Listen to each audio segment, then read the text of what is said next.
Ben. It's me. Ben, the two of us. Hi. Hello. I'm so proud of you and Natalie writing the books. Amen. When your associates are writing books, come on, somebody, give them some snaps. It's amazing. So the book is called Cry Baby. And I want to know what made you write such a book? Yeah, it's Cry Baby, Why Our Tears Matter. And it's funny, when I've been telling people, or when I first started telling people that I was writing a book about crying, people would say, oh, that makes sense. Why is that, Ben? Because I'm a frequent weeper. I mean, so the book starts with actually my own journey being somebody who didn't cry for more than a decade. And then in my early 20s, I realized that there was something broken inside of me that I needed to fix if I was going to be of use to anybody in my life, and more important, if I was just going to be whole as a person. And so the book chronicles a little bit of my journey going from somebody who didn't cry at all for more than a decade to somebody who was able to relearn how to feel. And now I cry a lot. And it's really, resurrected in me a fullness of living, a fullness of feeling and being human that I didn't have before it. And so then the book goes into, crying and physiology, crying and psychology, all to say, if crying is this deeply human experience that's core to our humanity, that's linked to transformation, why don't we do it more? And the middle chunk of the book is all the social forces that keep us from crying openly.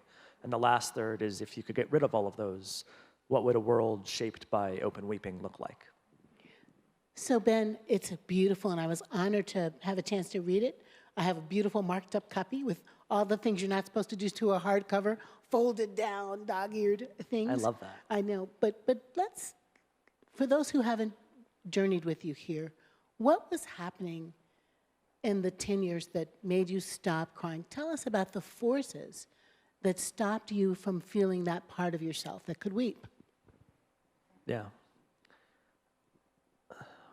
I think for a lot of people, and certainly for myself, stopping crying isn't a single act. It's not that there's a traumatic moment where I can pinpoint and I say, oh, that was it. I started crying and somebody made fun of me and I said, I'm never doing that again. But so many of us, it's that we live in a world that does not make place for weeping, where our tenderness and our vulnerability isn't met with care. And so we learn very quickly that if being vulnerable only invites, at best, nothing, and at worst, aggression or vilification, we learn not to cry. And the thing about not crying is that the only way we can really do that is by not feeling. And that's crying is almost the opposite of the canary in the coal mine. By the time you stop crying, there is so much emotional deadening that has to happen. And speaking particularly and personally, for me, it was a couple things. One, it was growing up acculturated as a boy in America.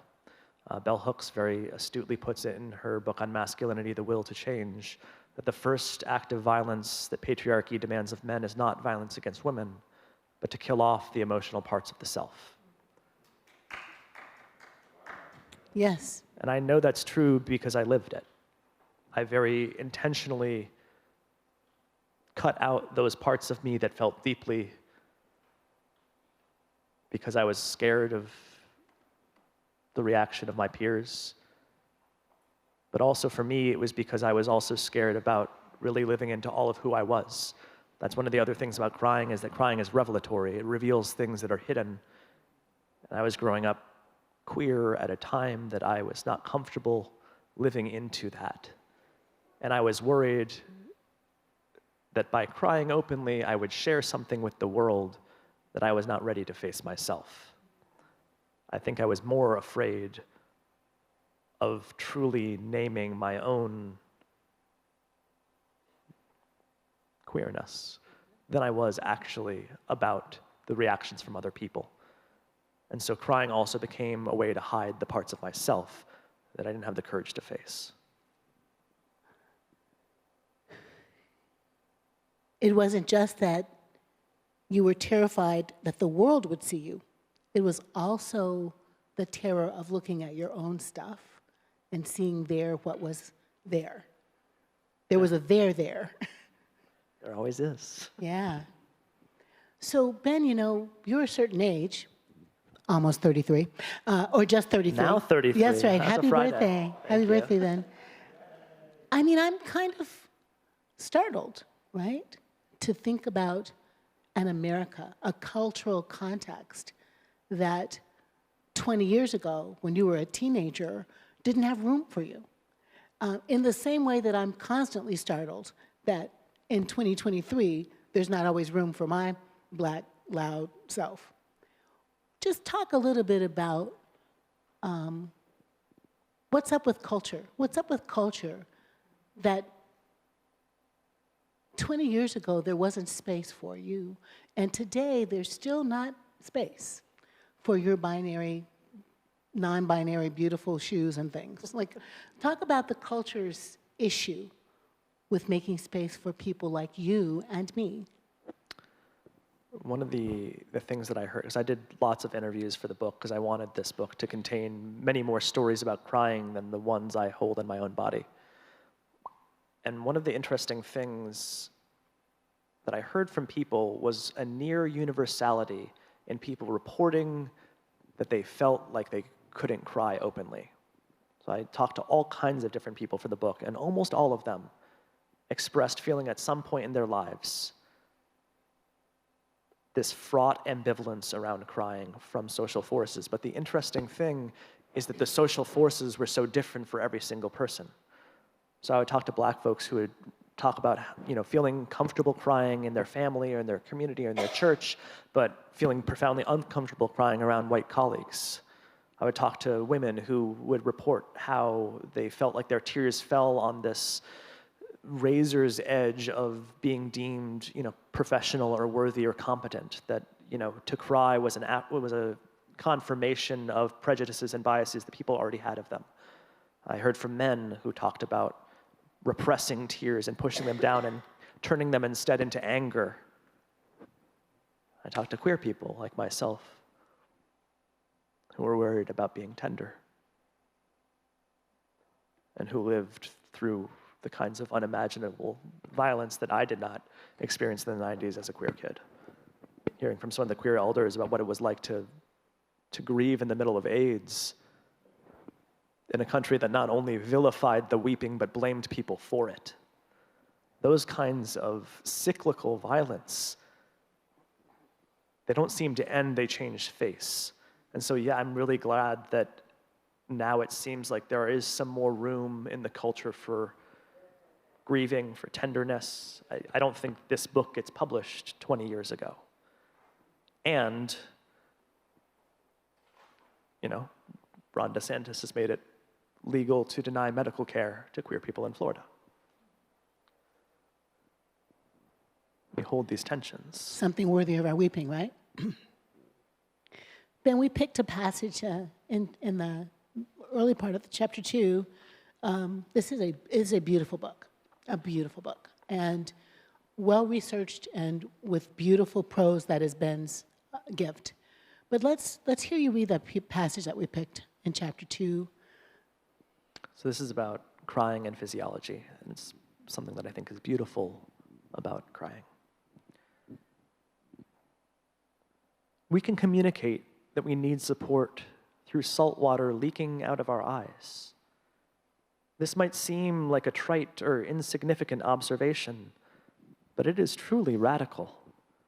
Even more remarkable is the fact that this communicative effort can reliably make other people, even ones we do not know, more likely to provide it.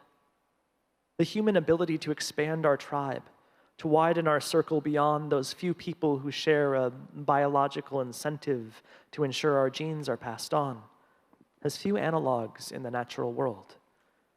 It is what has allowed humans to develop exponentially more complex social bonds than those of other creatures. And while processes like language and religious belief are more responsible than tears for this robust extra-tribal growth, we fool ourselves if we believe nonverbal communication doesn't play a significant role. And tears aren't just another nonverbal exchange.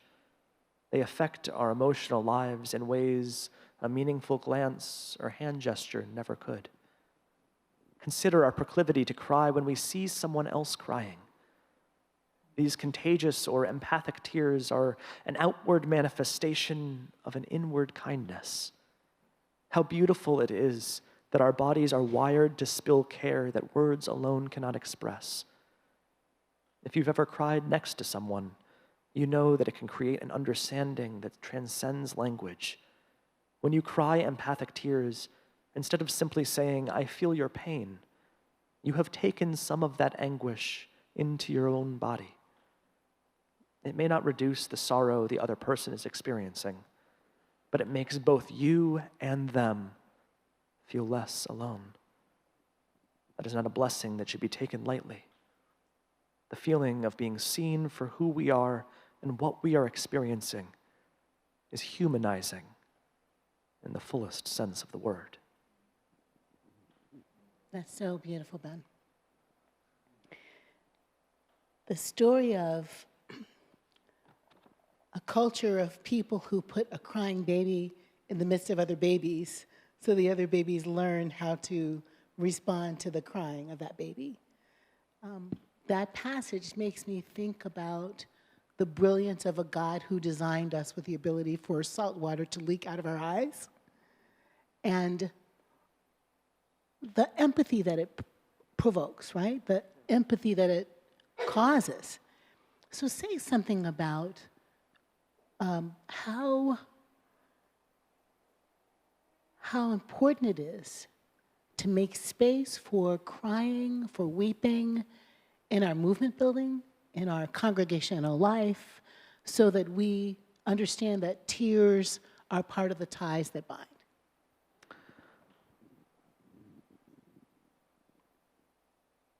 One of the things that I think inhibits our movement building is this kind of punishing isolation that David referenced in his sermon, that is deliberately engineered to make us feel like we are the only ones who are experiencing what we are going through. And we look around and we see people on the street and we say, "How are you doing?" And they say, "Good," even if they're not doing good. And then you go online and you see people posting beautiful photos on Instagram. And we've learned to paint a very narrow window of our lives to show the world. And the problem with that is that when you are simultaneously traumatized, when you are living through calamity that none of us should experience, this creates this existential tension between how we are experiencing life and what we are seeing of other people's experience of it. And that drives a wedge between us and our neighbors. Again, this is by design. It's not an accident. And when we cry, we disrupt that artifice. We break that accursed silence and we reveal that I'm actually not really okay. And I feel like I don't think a lot of you are either. And of course you're not. Because how could you be? How could you be living in this world day after day where mass shootings only make the news if the body counts are particularly high or the victims are particularly sympathetic, whatever that means, and not feel broken? To live in the midst of all kinds of interlocking systemic injustices, racism and transphobia and anti-Semitism and all the other things that you know. To see that violence unspool before you every morning when you wake up. How could you be okay? But if we continue to lie, we don't invite somebody else to hold our hand. We don't reveal to somebody else that that pain that they're carrying is also the pain that I'm carrying, even if it's not the same. And that's what aids our movement building. When we can meet each other in that human place and admit that we're not okay, but then tell each other that there's something we can do about it. That's beautiful. That's what seeds change. Yeah, amen, Ben. And I love that in this book you also problematize crying.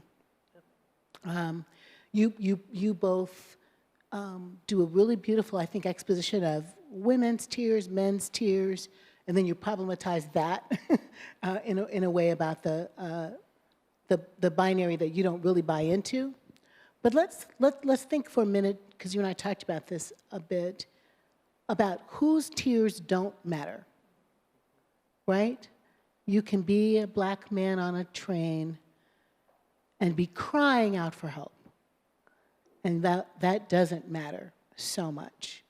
Or the tears of people at the border trying to get to freedom land, if you will, and can be whipped by men on horses, because those tears don't matter.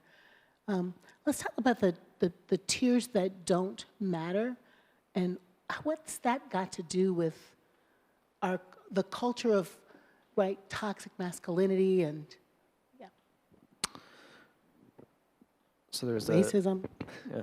There's a reason why I concluded with that part of the second chapter, talking about the ways that tears humanize us when they are met with compassionate response. That reciprocal interplay is part of what it means to be human. And the flip side of that is that when we are trained to disregard people's tears, we are being trained to dehumanize them. To thingify them, Dr. King would say, right? And that's why Jordan Neely's cries aren't met with compassion, because we live in a media ecosystem that has termed him not a person. And so he becomes a site for violence instead of a neighbor on the train who needs help. And we see this over and over and over again, all the different ways that certain people's tears are privileged, certain people's tears wield power, and the way that that is always conditional, so that, in Central Park, you have someone like Amy Cooper whose tears may be inviting violence and wielding all kinds of power, but then you have, a Supreme Court justice nomination hearing where all of a sudden Dr. Christine Blasey Ford's weeping is summarily discarded because Brett Kavanaugh is talking about how sorry he feels for her, and his great weeping provides exoneration. We have all of these layers of power that get layered into our tears. And if we're attentive to the way that crying exists within culture, we see all of these patterns that, exist in 1,000 other ways, refracted and magnified in our weeping. But because weeping is so core to empathy and so core to who we empathize with, I think it's a very important thing to be attentive to. That when Sabrina Fulton cries in the courtroom, and the jury chooses to not empathize with her, but instead with the man who killed her son. Those tears aren't falling in a vacuum, they are falling into a landscape that has already been created to discard them. And I think part of undoing the racism is naming directly the kinds of double standards is not the right word, the kind of structural violence that is baked into our weeping and the way that we receive it. Because, these are sort of interpersonal examples that I'm layering, but it happens at a magnified scale as well. Like you named at the border, people who are experiencing unimaginable grief but are treated like a virus instead of a human being. Or Black Lives Matter protests, where the grief of a community, because that is what is being expressed on the streets, this conviction that somebody has been killed who should not have been, they should still be with us. That grief is met with tear gas and rubber bullets. These kind of dualities of violence are really important to pay attention to. Yeah. I'm going to ask you in a second to read the passage we picked in the crocodile tear chapter, which I think is really important. I'm wearing my crocodile tear shoes. Yeah. Yes, you are. And they're very handsome, but nonetheless. I think just before we read that, I want to say, do you think, Ben, there's a difference between weeping and crying? I think, linguistically, we usually tend to refer to weeping as, when crying gets loud.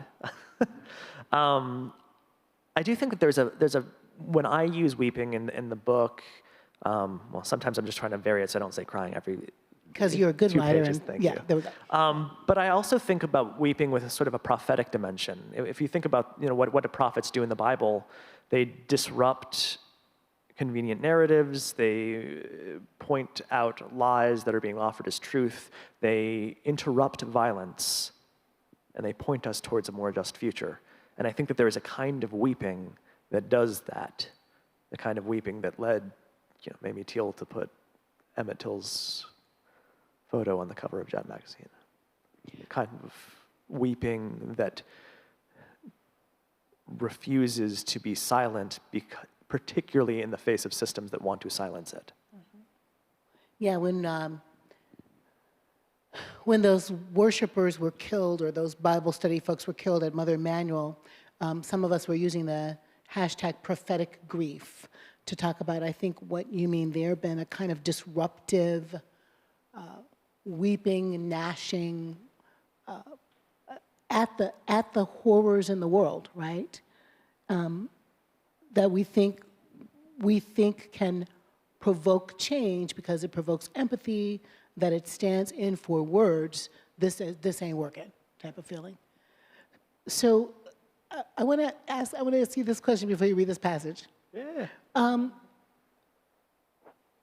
I think it's kind of brave to be a white guy writing a book about crying, right? I mean, you're kind of in the context of Karen's, and in the context of Brett Kavanaugh, in the context of smooched-faced Rittenhouse. I mean, there are some white people crying on our nerves, right? So,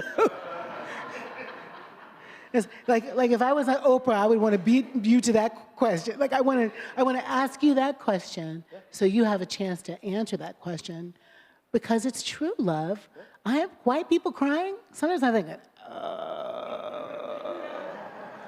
I'm gonna say this and they're gonna cry, and you know they will. Okay, so let's just kind of go straight at that together because we're colleagues and friends and we can. Yeah, no, I love that question, and you're absolutely right. What's up with white people crying all the time? Yeah.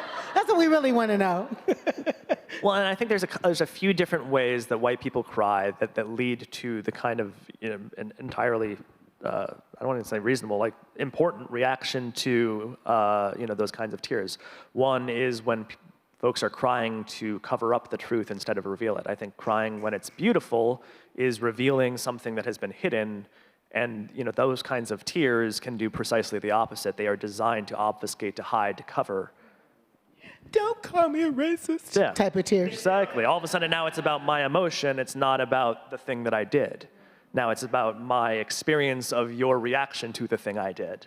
I have re-put myself into the center. Recentered yourself with your little teary self. Okay. Mm-hmm. And so I think part of it is doing that work so that you're a hit dog is not hollering. But I think that there's some other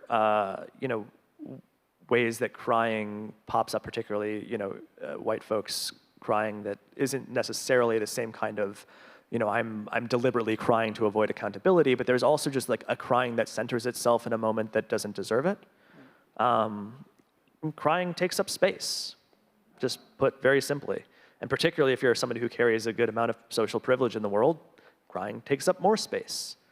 And so again, as somebody who does cry very frequently, I'm also usually trying to be attentive to what are the circumstances that I'm in, and is it appropriate for me to be taking up a lot of space? So if I'm at an organizing meeting and somebody is telling a story of violence they've experienced, and I start histrionically wailing, I have now taken the space from that person who's telling a story and put myself in the middle. Now that doesn't mean that I can't cry, but you can cry quietly. You can cry, you can have some tears going down your cheek. You don't have to make yourself the center of attention. And so I think being attentive to the ways that we cry allow us to still show up in that moment, to still reveal that we are touched and moved by something that somebody is saying, without saying, I now need to be the center, like this is now about me again. I appreciate that, Ben.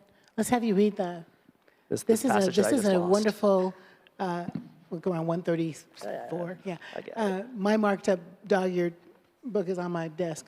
But this is a really important chapter, I think, Ben, when you really lay out this tension really well. Time and again, white men's crying is treated as a definitive account of what happened, while other people's documented harm is rejected as irrelevant. When Kyle Rittenhouse took the stand in Wisconsin to explain why he had traveled across state lines with a rifle and killed 2 people who were protesting the murder of Jacob Blake by Wisconsin police, the nation witnessed the grimly sanctifying power of those tears. In courtroom video, Rittenhouse begins to describe the circumstances in which he shot Joseph Rosenbaum and Joshua Zeminski, but almost immediately devolves into great, racking huffs. "I was cornered," he explains, before seemingly losing the capacity for speech altogether. Sputtering and heaving, he ceases to talk, as if to underscore the horror of a moment that necessitated his violence. As he sobs, he turns toward the judge, who honors this performance by offering Kyle a recess to recover. "Just relax for a minute, sir," he tells the man who is in the middle of justifying his killing. It was a pivotal moment in a trial that ended with Rittenhouse acquitted of all charges. It was also a primer in how tears can be wielded for exoneration in a legal system that has, for centuries, permitted white men's violence to defend white property. Rittenhouse's overwhelming emotion, his professed fear, becomes the only fact that matters. It's no longer significant that he packed an AR-15 in Antioch, Illinois, to patrol the streets of a city in another state. Eyewitness accounts that described Rittenhouse picking fights with protesters aren't relevant either, nor are the 2 people who will never be able to tell us their experience in the moment before they were shot. All is washed away by the tears Rittenhouse wept, describing his fear. It is the same fear that let George Zimmerman murder Trayvon Martin without consequence. Curiously, like Brett Kavanaugh, after the threat of consequences disappears, so too do the tears. They have been conspicuously absent in Rittenhouse's subsequent appearances on the white nationalist speaking circuit. This carefully constructed artifice of vulnerability is as old as the nation itself. American exceptionalism has always swung wildly between an innate conviction in Anglo-Saxon people as a superior race and the fragility of that racial purity in the face of outside threats. Tears become another way to wield power, the final recourse when all other justifications for violence have failed. When the threshold for your own innocence is simply, did you experience fear? Whiteness claims and collects its exoneration in saline. Well, that's just a whole book right there. Let's write that whole book, part 2. Thank you, Ben. And thank you for taking that on. You know, recently, the woman who claimed that Emmett Till did something to her, Carolyn Bryant, died. Yep. Died without, I mean, in a magazine article, she did recant what she said, kind of-ish. But when we go to the museum in Montgomery that the Equal Justice Institute created that memorializes the lynchings in this country, almost every one of the wooden pillars, pilings, I guess they are, if you read the words, the etched words on the plaques, it's somebody's dead because some white woman was afraid, or some white woman's business card was in their wallet, or some white person was trying to take their land and they dared to say, no, it's mine. So the tears are like a symbol, a sacrament, even, of the whiteness, right? The whiteness that is so much more valued than the blackness. The white power that is so much more powerful than the black grief, right? Than the black having been wronged.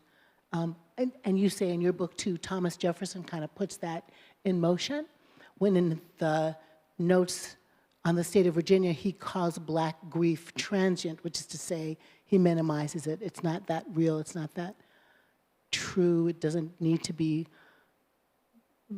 addressed. I think you and I share a kind of broken-hearted place around this thing, white supremacy, masquerading as vulnerability is what I want to call it. And I know someone's going to write me a hate note about that when they see it, but that's too bad. Add it to our file. Thank you. So let's just, you and I, younger than me, white man, older than you, black woman, talk for a minute about how we can, in a multi-ethnic community, model a different way to value black grief and a different way to respond to white tears. Yeah. One of the things that I really wish we would stop doing, particularly with regards to sort of these high-profile instances of white people crying, is very oftentimes we get caught in this argument over whether the tears are real. Right. And that is a white supremacist frame because it presupposes that if the tears are real, it justifies the violence. Say that one more time. Arguing over whether or not a white person, particularly a white person who has done serious, significant harm and is crying about it, we get caught in this cultural conversation of people saying, oh, they're fake crying, they're actually crying. And that whole conversation is built around a frame that suggests that if the tears are real, then it justifies the violence. And it shifts the conversation to validating the tears as opposed to understanding the violence. And the other thing that I want to be really clear about is that I really believe, like when Kyle Rittenhouse is on the stand, there were a lot of people saying, I think he was fake crying. I don't think he was fake crying for a second. I think he really genuinely felt that he was being persecuted, that this was an entirely unfair reaction to him doing something that he felt like he had every right to do. Racism creates real feelings in the hearts of people who are enthralled by it. And that creates real tears. And so the threshold for, is this an okay action, cannot be, did this person feel fear? In the same way that, the justification for a police shooting cannot be, was the police officer scared? Because if that is the only threshold, it is very, very easy to meet. And it can be met entirely outside the presence of genuine threat.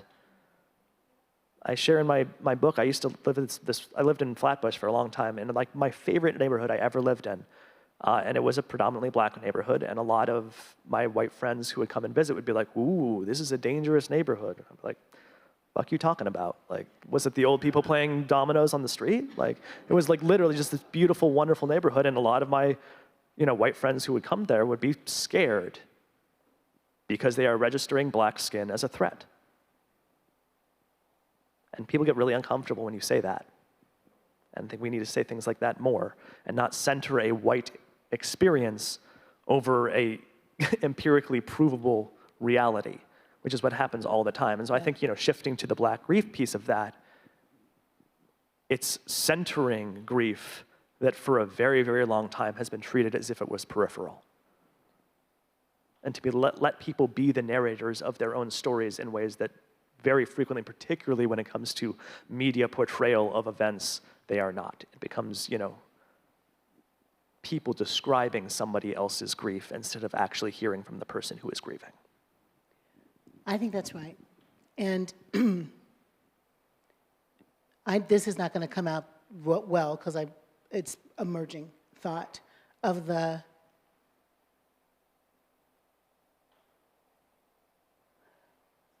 minimizing of the black feeling or the Asian feeling or the women feeling or the trans. It's here's the event that happened and there are tears, appropriate outrage, grief, sadness, sorrow, all of that because of the event.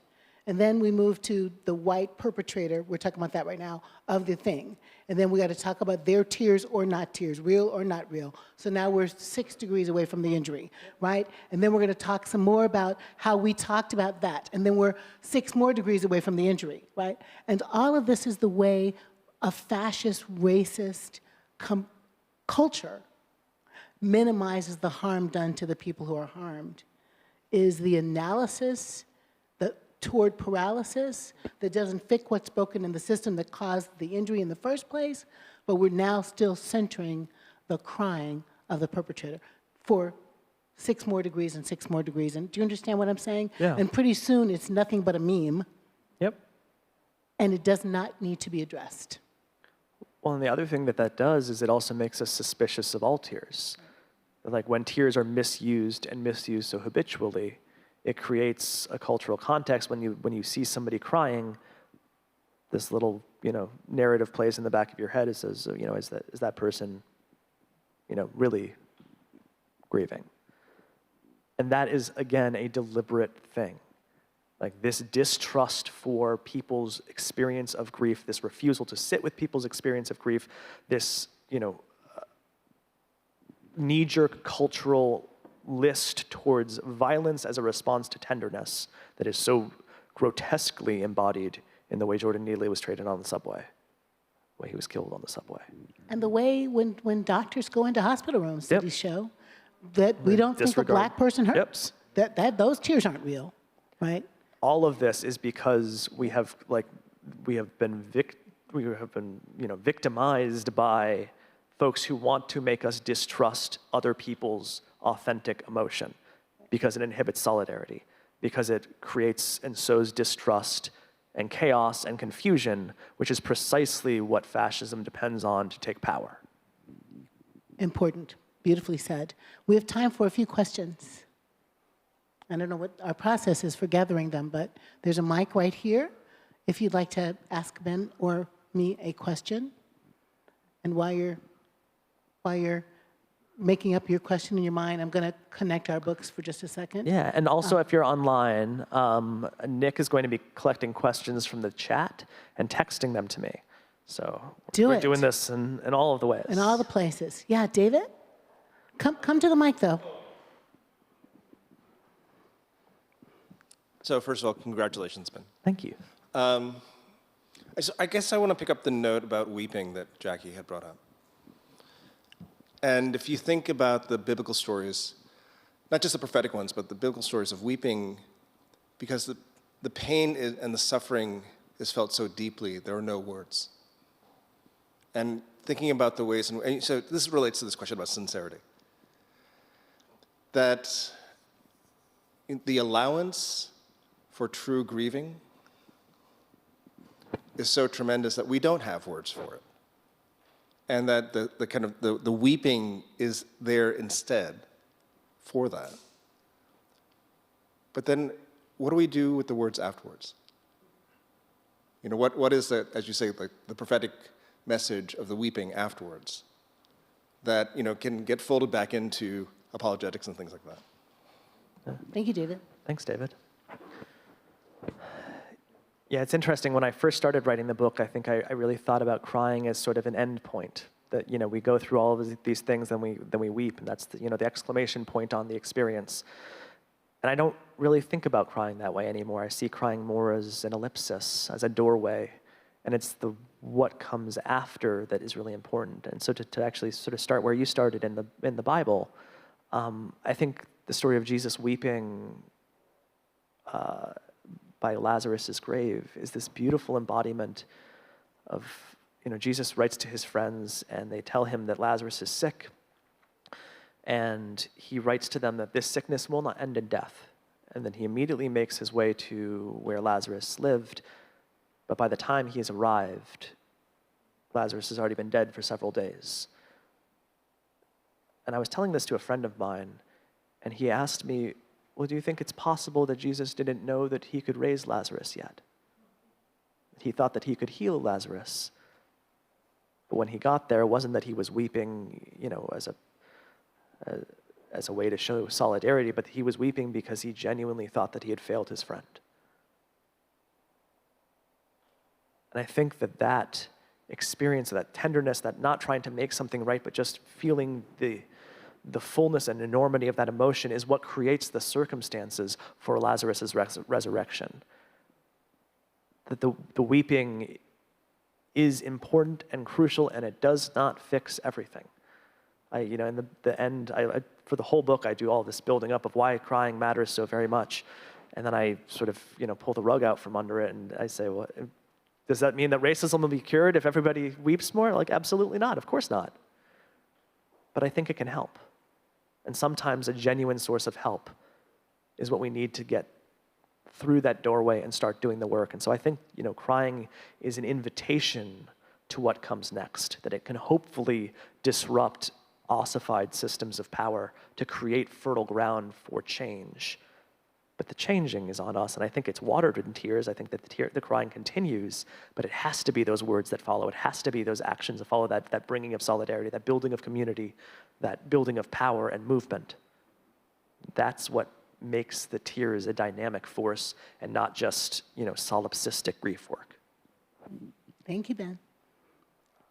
Any other questions have come through, or any other questions that you have? Got one? Yes, I've got one from online.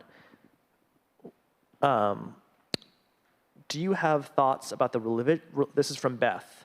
Do you have thoughts about the religious convention of hiring professional mourners, or the Greek theater of the chorus wailing? I love this question. I actually do write about professional mourners in the book. It's this, if you haven't heard about this before, it's a very ancient practice. It goes back to at least ancient Egypt and probably before. That's just somewhere where the first records we have are. But it still goes on contemporarily as well in many African cultures, in Italy, some other places. In the book, I transcribed some of an interview with this woman, Ami Dokli, who's a Ghanaian professional mourner, who talks about using the power of her tears to unlock the grief that other people are experiencing. I was in a conversation with Kevin Garcia recently on a podcast, and he referred to this as the privilege of going second. I really love that framing, that if we cry, we can create space for other people to name and feel the thing that they have been feeling but maybe aren't able to totally and fully access. And so I think that this, tradition of professional mourners is, just it tickles my soul, this like beautiful, wonderful thing of like, sometimes everybody needs that friend who, will break the silence with their great and howling wails. That will make space for me. But I think that there's this really beautiful, tender part beneath that all of us can embody, and not just those people who are, paid to mourn, but that each of us can be that person who, by being honest about what we're feeling, and honest particularly, not even necessarily in a public way in the same sense that like you'd be mourning at a funeral, but just even if you're talking with a friend who shares a story with you that breaks you a little and you start to cry, it can create that bond of connection that helps the other person to realize that the thing that they are going through that they have just named is indeed traumatic and that they're not alone in it. Thank you for that, Ben. We are just about at time. I wonder if there's another question. Yeah, hi. Richard?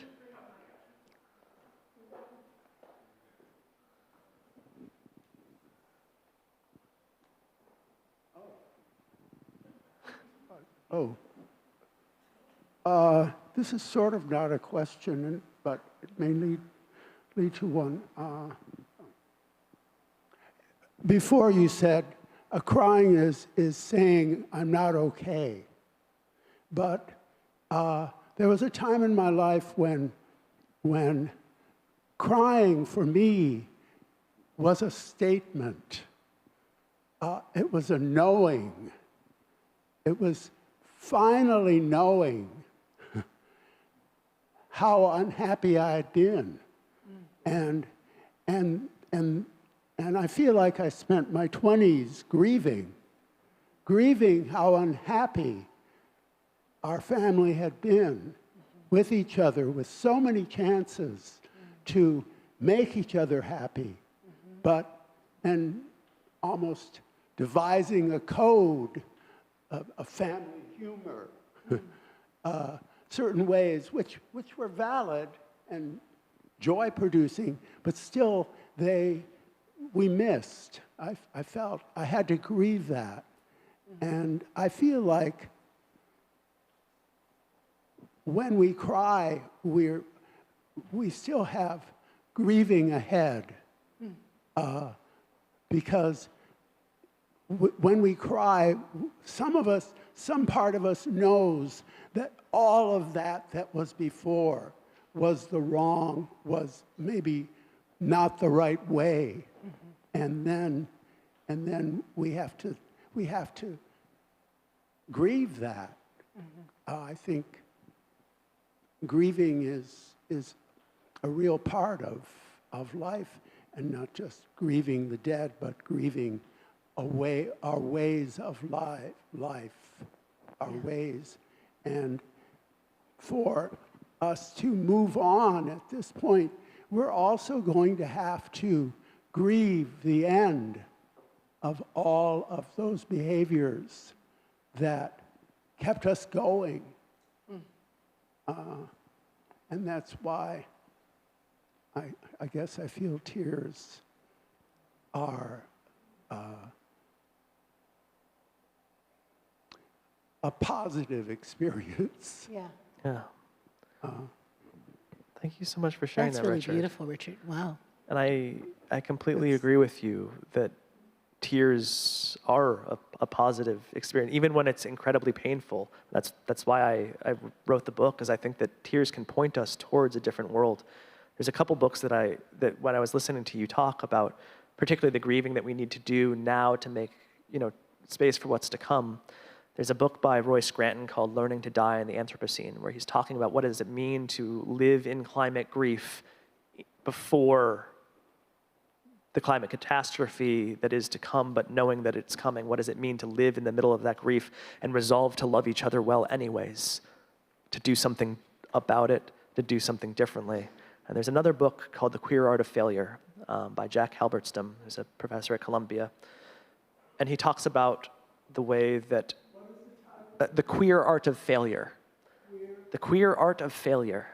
And so he's talking about the ways that by being unable or refusing to live within heteronormative paradigms, queer people have been able to create beautiful utopian community, even in the middle of extreme suffering.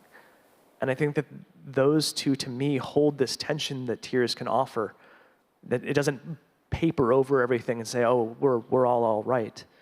But it can create space for joy, for transformation, for beauty and love and wonder, even in the middle of suffering. It doesn't make everything all right, but it points us to something beyond. Thank you, Ben. And just as we wrap, maybe I want to add a thought to the wellness of tears. Just the joy that sometimes causes our eyes to spritz. And I feel joy and pride in you and Natalie, putting beautiful words in the world. I'm very proud of y'all, and it makes me happy to be mentoring people and working alongside such brilliance. So I got some tears in here just of pride and joy. And I want to thank you for what you put on paper and also what you put in the world. And thank you, Middle Church, for being an incubator for the kinds of writings that we get to do, Ben and Natalie and I. So thank you very much.